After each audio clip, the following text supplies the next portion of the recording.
नमस्ते, मैं डॉक्टर चेतन हूँ और मैं एक होम्योपैथ हूँ, मेरी प्रैक्टिस हैदराबाद में है। आज हम लोग डायबिटीज़ के बारे में जानेंगे और कौन से फूड्स हैं जो डायबिटिक्स को बहुत हेल्प करते हैं उनके शुगर लेवल्स को कंट्रोल में रखने के लिए। आप सब तो जैसे जानते ही हैं कि आजकल हर घर में 1 या 2 डायबिटिक पेशेंट्स पाए जाते हैं। ये इसलिए हो रहा है क्योंकि डायबिटीज़ बहुत ज़्यादा बढ़ चुका है। किस वजह से हमारे कंट्री में डायबिटीज़ बहुत ज़्यादा बढ़ चुका है?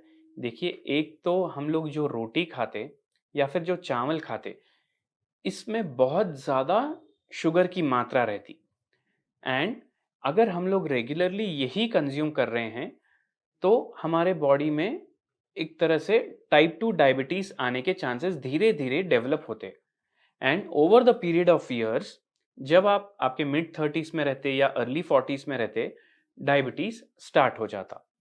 सो हम अगर नहीं चाहिए डायबिटीज़ तो हम क्या कर सकते एंड अगर आपको डायबिटीज़ है तो आप किस-किस खाने का आप प्रयोग कर सकते हैं कि आपको good level amount of sugar levels आपके रिपोर्ट्स में आए, उस पर चर्चा करेंगे। पहली चीज़, आपको होल ग्रेन्स प्रेफ़र करना है। ये जो राइस हम लेते या जो गेहूँ हम पिसा के खाते, ये पॉलिश्ड नहीं रहते, तो अनपॉलिश्ड ग्रेन्स आपको यूज़ करना चाहिए, जैसा कि ब्राउन राइस हो गया, हस्क राइस हो गया या फिर अनपॉलिश्ड जो व्हीट है, वो आप इस्तेमाल करिए। सेकंड थिंग, आप ये व्हीट और राइस की जगह आप मिलेट्स का यूज़ करना स्टार्ट करिए आपके डाइट में।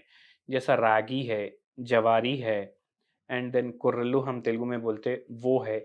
इन चीज़ों का आप यूज़ करिए आपके डाइट में, इससे आपके जो डायबिटिक लेवल्स है, वो जल्द से जल्द कंट्रोल में आते हैं।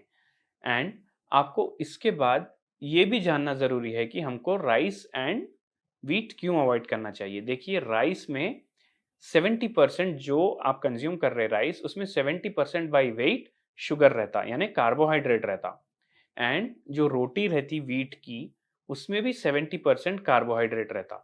इसीलिए हमें इन दोनों फूड्स का सेवन ज़्यादा से ज़्यादा नहीं करना चाहिए। सेकंड चीज़ ये है कि मिलेट्स का इस्तेमाल क्यों करें? देखिए, एक तो ये इसमें हाई इन फाइबर रहता, तो आप जब खाते तो आपको सैटिएशन अच्छा रहता है, यानी आपकी भूख मिटने की जो आपको फीलिंग रहती, वो आपको पूरी तरह से मिलती एंड इसमें शुगर अगर रहा, तो भी कॉम्प्लेक्स शुगर्स रहते जो कि ईज़िली ब्रेक नहीं होते एंड ऑटोमैटिकली डाइजेस्टिव सिस्टम से पास आउट हो जाते।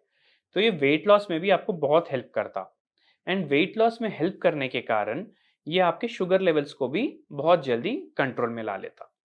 ये 2 चीज़ों के बाद आपको ये ध्यान देना है कि आप जब रोटी खा रहे, हालाँकि आप मिलेट्स के साथ खा रहे, तो जो आप सब्ज़ी खा रहे, उसकी क्वांटिटी आप ज़्यादा इस्तेमाल करिए।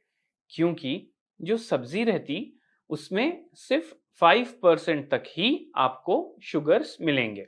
बाकी सब फाइबर, विटामिन्स, माइक्रोन्यूट्रिएंट्स, मैक्रोन्यूट्रिएंट्स ये सब उसमें रहते। और एक चीज़ ये है कि आप आपके डाइट में फ्रूट्स का सेवन ज़्यादा करें, क्योंकि फ्रूट्स में अप टू 10% टू मैक्सिमम 20% तक का शुगर रहता एंड फाइबर भी बहुत ज़्यादा रहता।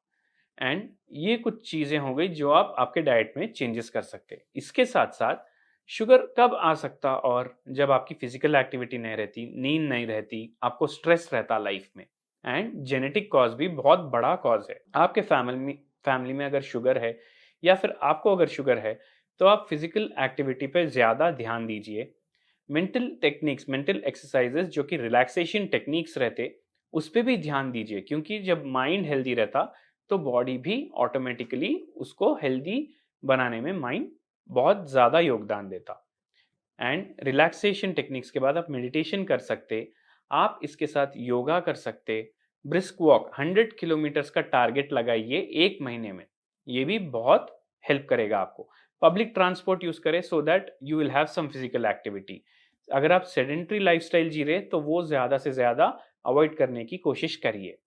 ये हो गए कुछ डिस्कशंस कि किस तरह से आप आपके फिजिकल एक्टिविटी में चेंजेस लाके एंड लाइफस्टाइल में चेंजेस लाके आप शुगर को नॉर्मल उसमें ला सकते हैं। अभी और एक बहुत इंपॉर्टेंट क्वेश्चन है जो कि पिछले वीडियोस में बहुत लोगों ने कमेंट किया है कि कौन सा ऑयल बेस्ट है डायबिटिक पेशेंट्स के लिए।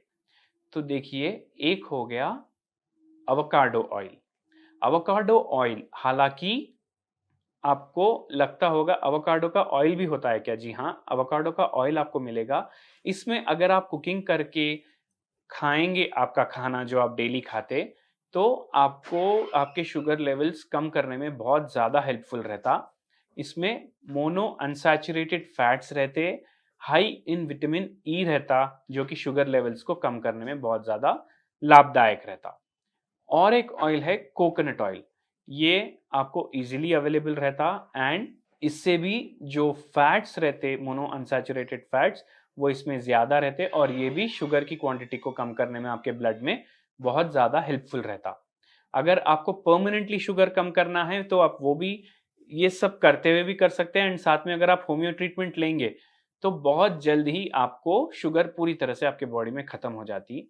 उसके लिए कुछ दवाइयाँ मैं बोलूँगा, उससे अगर आपको फ़र्क ना पड़े तो आप मुझसे डायरेक्टली ऑनलाइन भी कंसल्टेशन कर सकते हैं, ताकि इंडिविजुअलाइज़ ट्रीटमेंट हम लोग जिसकी तरफ बढ़ सकते हैं। क्योंकि होम्योपैथी एक होलिस्टिक सिस्टम ऑफ मेडिसिन है, जड़ से बीमारी को खत्म करता है और हर इंडिविजुअल को अलग तरीके से हम लोग अप्रोच करके मेडिसिन देते हैं। तो एक दवाई है ऑरम सल्फ, ये गोल्ड से बनती है दवाई। अगर आप इसका 10 mg का एक डोज रोज दोपहर में लेंगे या फिर रोज एक बार शाम के टाइम पे लेंगे और उसके बाद आप डिनर या लंच करेंगे, तो आपके शुगर लेवल्स में बहुत ज़्यादा डिफरेंस आएगा within 15 days to 1 month. और अगर आपको शुगर के साथ बीपी की भी प्रॉब्लम है, तो आप उस केस में कैलकेरिया सिलिकेटा 1 पोटेंसी डेली एक डोज ले सकते। ये बीपी को भी कम करने में आपको हेल्पफुल रहता, प्लस आपके शुगर भी घटाने में हेल्पफुल रहता। आप इसके साथ रेगुलर फिजिकल एक्टिविटी भी रखना चाहिए और अच्छी लाइफस्टाइल भी मेंटेन करनी चाहिए। लोग पूछेंगे कि दवाई से ही कम नहीं हो सकता क्या? देखिए, दवाई 40% अपना काम करती, बाकी काम आपको भी करना है, फिजिकल एक्टिविटी पे ध्यान देना है, अच्छी लाइफस्टाइल मेंटेन करने पे ध्यान देना है। एंड इसके साथ हम ये वीडियो एंड करेंगे। बहुत जल्द और एक वीडियो में मिलेंगे। धन्यवाद।